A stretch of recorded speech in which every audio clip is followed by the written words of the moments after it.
चरितं रघुनाथस्य शतकोटि प्रविस्तरम् चरितं रघुनाथस्य शतकोटि प्रविस्तरम्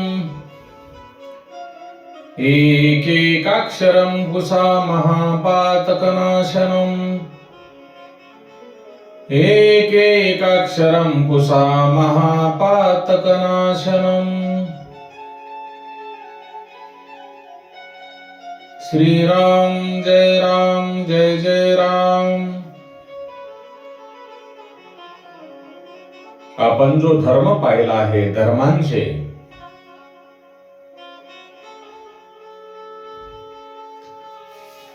16 कन्यांशी विवाह झाल्यानंतर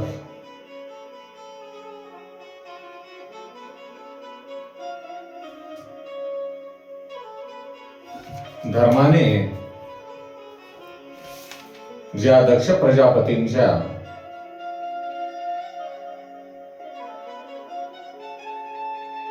13 मुलींशी लग्न केले होते, त्यापैकी धर्मांच्या एका पत्नीचे नाव मैत्री होते। श्रीधर स्वामी म्हणतात, आपणाला जर जीवनामध्ये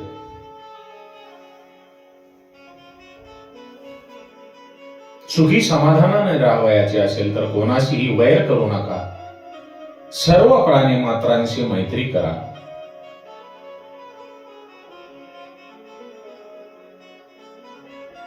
सर्वांशी मैत्रीने वागणे शक्य नसेल, काहीही हरकत नाही, परंतु वैर मात्र कोणाशीही करू नका।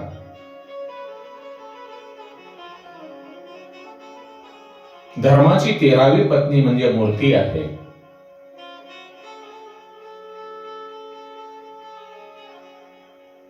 मूर्तीवर प्रेम करा। मूर्ती म्हणजे ईश्वराची मूर्ती, भगवंताची मूर्ती, त्या मूर्तीवर प्रेम करा। मूर्तीला माता आणि धर्माला पिता माना।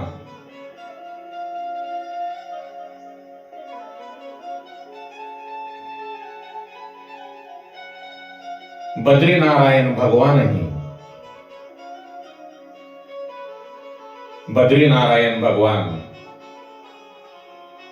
एकदा वर्षातून मूर्ती देवींना भेटण्यासाठी जातात। मग आपण मूर्ती पूजा का करू नये?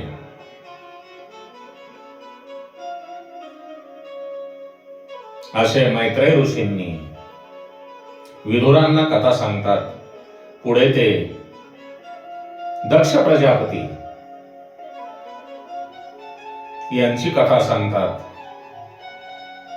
दक्ष प्रजापतीची धाकटी कन्या म्हणजे सती, माता सतींचा विवाह भगवान शिवशंकर यांच्या सोबत झालेला होता।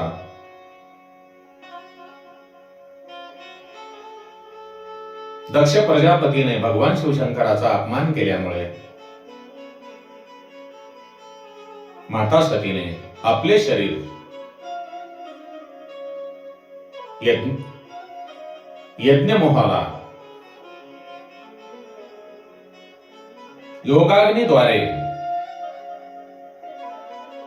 अर्पण केलेले आहे।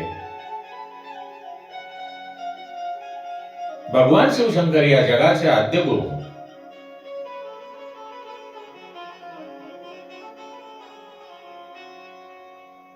ते सर्व मंत्राचे आचार्य आहेत।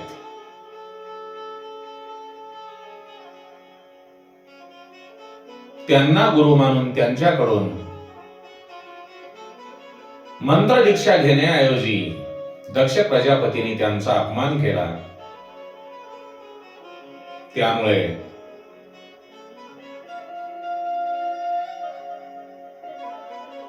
त्यांनी शिवाशी वैरभाव केला।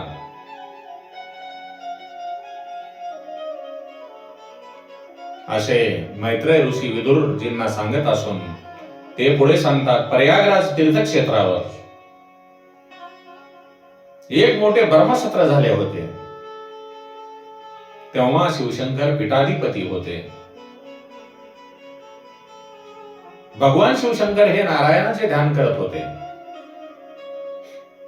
त्या सभेमध्ये कोण आले आणि कोण गेले याकडे भगवान शंकरांचे ध्यान नव्हते, कारण ते भगवान श्रीहरी यांच्या ध्यानामध्ये मग्न होते. त्यावेळेत दक्ष प्रजापती तेथे आले. इतर देवांनी उठून त्यांना मान दिला, परंतु भगवान शिवशंकर हे ध्यानामध्ये मग्न असल्यामुळे ते उठून उभे राहिले नाहीत.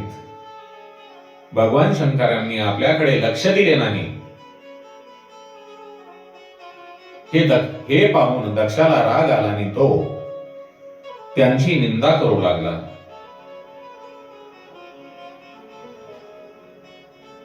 श्रीधर स्वामींनी त्या निंदेमधून स्तुतिरूप अर्थ काढला आहे. ते म्हणतात, भगवान शंकर हे आशुतोष आहेत.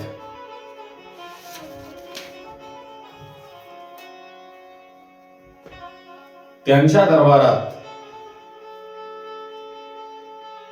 ऋषी, देव, दानव, राक्षस, भूत, पिशाच या साऱ्यांना प्रवेश आहे.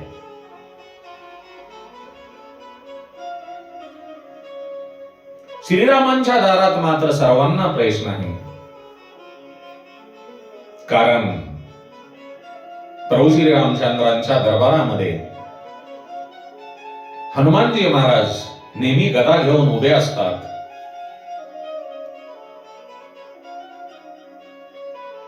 ते प्रभू रामचंद्रांच्या दरबारामध्ये येणाऱ्यांना अनेक प्रश्न विचारतात. तुमचे बंधुप्रेम रामासारखे आहे का? तुम्ही संयमी आहात का? तुम्ही परस्त्रीला माते समान मानता का? रामाच्या प्रत्येक मर्यादेचे पालन केले तरच प्रभू रामचंद्रांच्या दरबारात प्रवेश मिळतो. राम हे राजाधिराज आहेत. त्यांचे दर्शन रात्री 12 वाजल्यानंतर होत नाही, पण शिवशंकरांचे दर्शन, देवादिदेव महादेवांचे दर्शन कधीही होते. ज्यांच्या अपेक्षा कमी आहेत ते अति उद्धार असतात. एकदा देवादिदेव महादेवांचे परम मित्र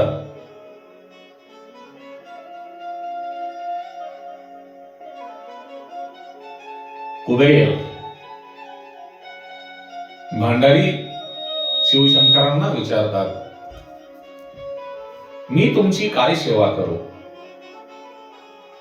तेव्हा शिव कुबेराला सांगतात, मी जसे म्हणतो नारायण नारायण तसे म्हण, पण माता सती कुबेराला सांगते, माझ्या करता सोन्याचा महल बांधा. कुबेर सुवर्णाचा महल बांधतो, सोन्याचे घर बांधतो. नव्याने बांधलेल्या कोणत्याही इमारतीमध्ये, वास्तुपूजेशिवाय जाता येत नाही.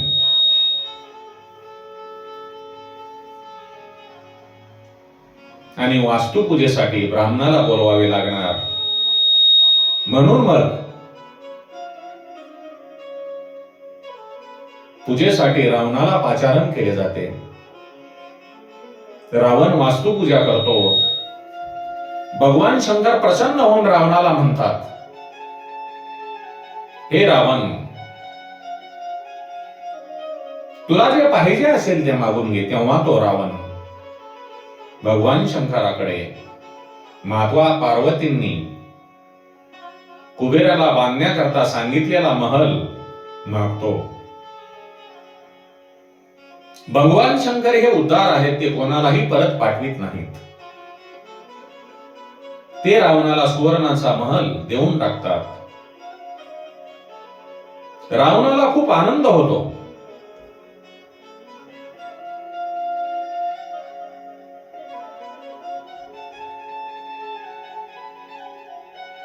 आणि परततो.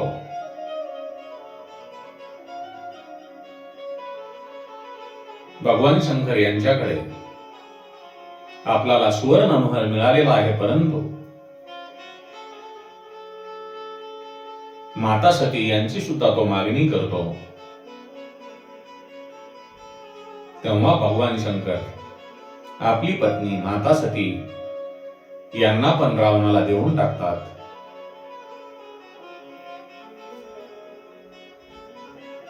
रावण माता सती माता पार्वती यांना आपल्या खांद्यावर घेऊन लंकेला निघाला असता माता पार्वती आपले बंधू श्रीकृष्णांचा धावा करते. श्रीकृष्ण हे गवळ्यांच्या वेशामध्ये येऊन रावणाला म्हणतात, अरे रावणा, तू कोणाला घेऊन चालला आहेस?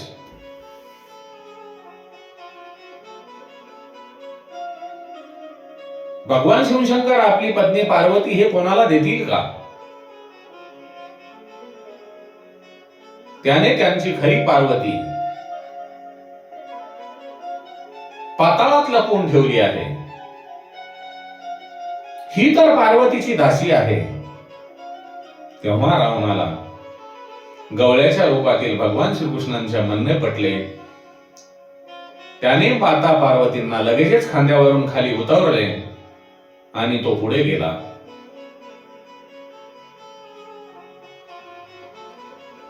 ज्या ठिकाणी हा सारा प्रसंग घडला त्या ठिकाणी श्रीकृष्णाने माता पार्वतींची स्थापना करून द्वैपायनी देवी या नावाने प्रसिद्ध केली.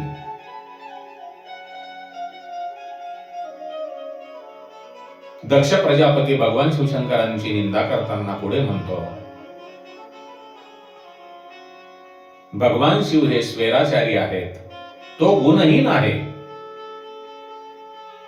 त्यांच्यामध्ये प्रकृतीचे कुठलेच गुण नाहीत. तो निर्गुण ब्रह्म आहे. अज्ञानी जीवासाठी असलेली शास्त्राची प्रवृत्ती आणि विधी निषेधाची प्रवृत्ती त्यांच्याजवळ नाही.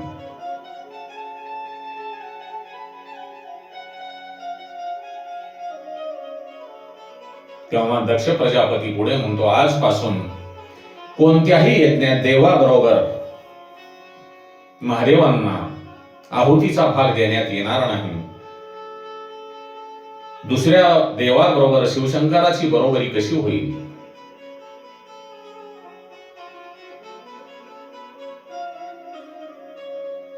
देवादिदेव महादेव हे सर्व देवांचे देव आहेत. ते महादेव आहेत. सर्व देवांच्या अगोदर भगवान शिवशंकरांना आहुती देण्यात येते आणि यज्ञामध्ये देण्यात येणाऱ्या सर्व आहुती भगवान शिवशंकरांनाच मिळतात.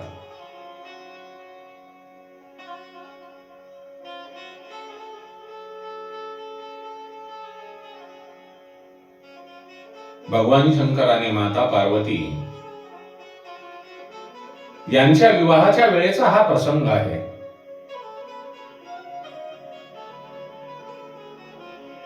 विवाहाच्या विधीमध्ये मागील 3 पिढ्यांचे वर्णन करावयाचे असते, पण आपण तसे करत नाहीत. ज्या वेळेला आपण आपल्या मुलींचा विवाह करावयाचा असतो त्यावेळेला आपण आपल्या मागच्या 3 पिढ्यांचे वर्णन करावयाला पाहिजे. त्यावेळी शंकरांना त्यांच्या पित्यांचे नाव विचारले. तेव्हा भगवान शिवशंकर विचारात पडले. त्यांना त्यांच्या वडिलांचे नाव सांगता आले नाही, कारण महारुद्र शिवाला जन्म नाही. नारद मुनींनी पुढे होऊन भगवान शिवशंकरांना सांगितले, सांगा ब्रह्मा. शंकरांना पित्याचे नाव ब्रह्मा सांगितले. भगवान शिवशंकरांनी आपल्या पित्याचे नाव ब्रह्मा सांगितले. नंतर त्यांना त्यांच्या पितामहाचे नाव विचारले. तेव्हा त्यांनी पितामहाचे नाव भगवान विष्णू सांगितले. नंतर त्यांना त्यांच्या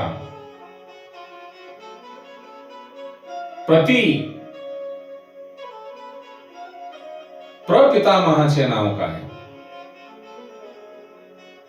तेव्हा भगवान शंकरांनी मी सर्वांचा प्रपितामह आहे, सर्वांचा देव आहे, सर्वांचा बाप आहे, सर्वांचा आजोबा आहे, असे भगवान शंकरांनी सर्वांना सांगितले. देवादिदेव महादेव हे सर्वप्रथम त्यांच्यापासून सर्वांची निर्मिती झालेली आहे. त्यांच्यापासून या जगाला ज्ञान मिळालेले आहे. ते आद्यगुरु आहेत. भगवान शंकरार यांच्या मस्तकावर ज्ञानरूपी गंगा आहे. म्हणूनच ते दक्ष प्रजापतीने केलेली निंदा सहन करू शकले. ज्याच्याकडे प्रतिकार करण्याची शक्ती असून सुद्धा जो होणारा आपला अपमान सहन करतो त्यालाच महापुरुष म्हटले जाते. कारण निंदा सहन करणे ही खूप कठीण गोष्ट आहे.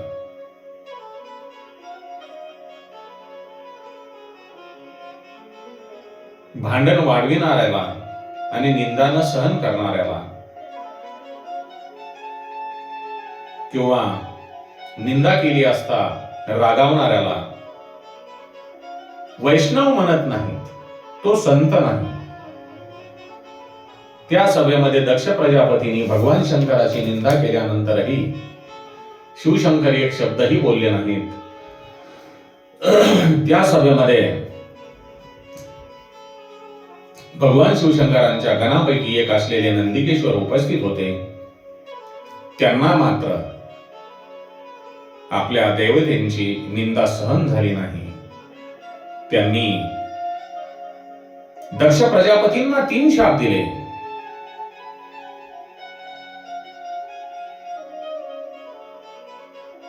ज्या मुखाने तू भगवान शिवशंकरांची निंदा करतोस ते तुझे मस्तक तुटून पडेल.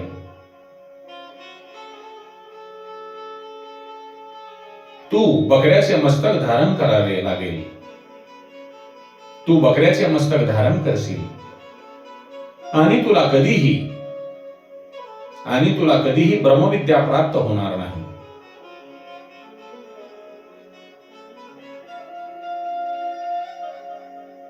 बाबांनो, शिवनिंदा करणाऱ्यांना कधीही मुक्ती मिळत नाही. शिवतत्व नसलेली बुद्धी संसारामध्ये भटकत राहते. जे भगवंताचे ध्यानधारणा करत नाहीत, शिवाची ध्यानधारणा करत नाहीत, भगवान शिवशंकराची पूजा अर्चना करत नाहीत, त्या जीवाला कधीही शांती मिळत नाही. सर्व निंदा सहन करून भगवान शिवशंकर कैलास पर्वतावर जातात आणि प्रयागराज येथे घडलेल्या सर्व गोष्टी भगवान शिवशंकर विसरून जातात. ते आपली अर्धांगिनी आणि दक्षाची कन्या यांना सुद्धा सांगत नाहीत. कालांतराने दक्ष प्रजापती हा यज्ञाचा आरंभ करतो आणि त्या यज्ञामध्ये भगवान शिवशंकरांनी आपले कन्या माता सती यांना आमंत्रित करत नाही. आपले वडील यज्ञ करत आहेत हे सतींना कळते, परंतु ती महादेवांना म्हणते, माझ्या वडिलांनी यज्ञ आरंभित केलेला आहे, आपण जाऊया. परंतु देवादिदेव महादेव म्हणतात, हे सती, आपणाला त्या यज्ञाचे आमंत्रण दिलेले नाही, त्यामुळे आपण आमंत्रणाशिवाय तेथे जाणे योग्य नाही. तेव्हा माता सती म्हणते, तुम्ही येणार नसताल तर नका या, परंतु मी जाते. तेव्हा भगवान शिवशंकर आपल्या पत्नीला माता पार्वतींना सांगतात, हे सती, तू तेथे जाऊ नको, कारण जर तुझ्या वडिलांनी तुला योग्य वागणूक दिली नाही आणि तो अपमान तुला सहन झाला नाही तर काहीतरी विपरीत घडेल.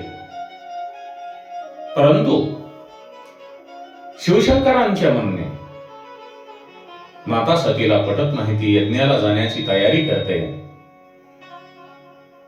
आणि ती आपल्या पित्याच्या यज्ञामध्ये येते.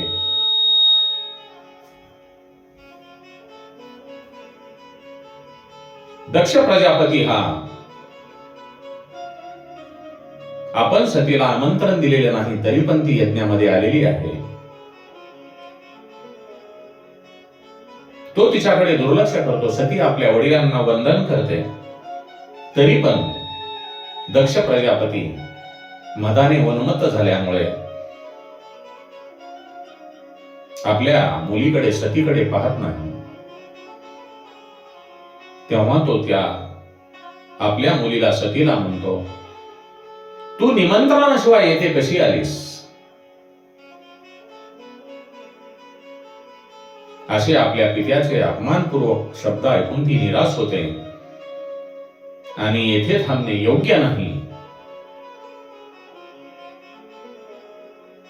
याची तिला जाणीव होते.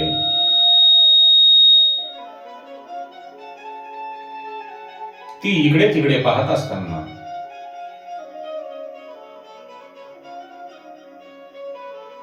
यज्ञ प्रारंभी ज्या देवांना आहुतीचा भाग दाखवतात ते सुद्धा जो यज्ञ भाग आहे तो यज्ञ भाग सर्व देवांना ठेवलेला दिसतो, परंतु शिवशंकरांना यज्ञ भाग ठेवलेला दिसत नाही. या यज्ञामध्ये आपले पती भगवान शिवशंकरांना स्थान नाही. इतका वेळ पाळलेला संयम माता सती सहन करते, परंतु आपल्या पतीचा अपमान सहन न झाल्यामुळे ती थरथर कापू लागते. तिच्या डोळ्यांमध्ये अंगार फुलतात. माता सतींचा क्रोधावतार पाहून यज्ञासाठी आलेले देव घाबरतात.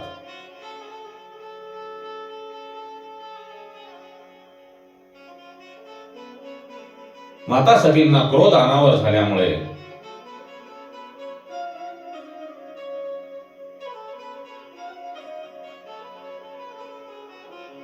ती आपल्या पित्यांना म्हणते, देवादिदेव महादेवांनी मला येथे जाऊ नका असे सांगितले होते, परंतु मी त्यांचे न ऐकता येथे आलेली आहे, म्हणून मी माझ्या देहाला क्रोधाग्नीमध्ये दहन करणार आहे. पुढे माता सतींने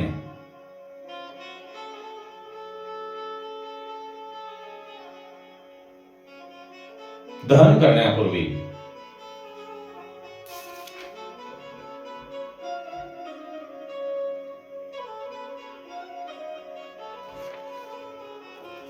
जे 23 श्लोक आहेत त्यातून त्यांनी आपल्या पित्यांना संबोधन केलेले आहे. ओम नमः शिवाय. जो भगवान शिवशंकराचा अपमान करतो, भगवान शिवशंकराची निंदा करतो, त्याला बोलणे चालणे सुद्धा महापाप आहे. म्हणून देवादिदेव महादेवांची भक्ती करा.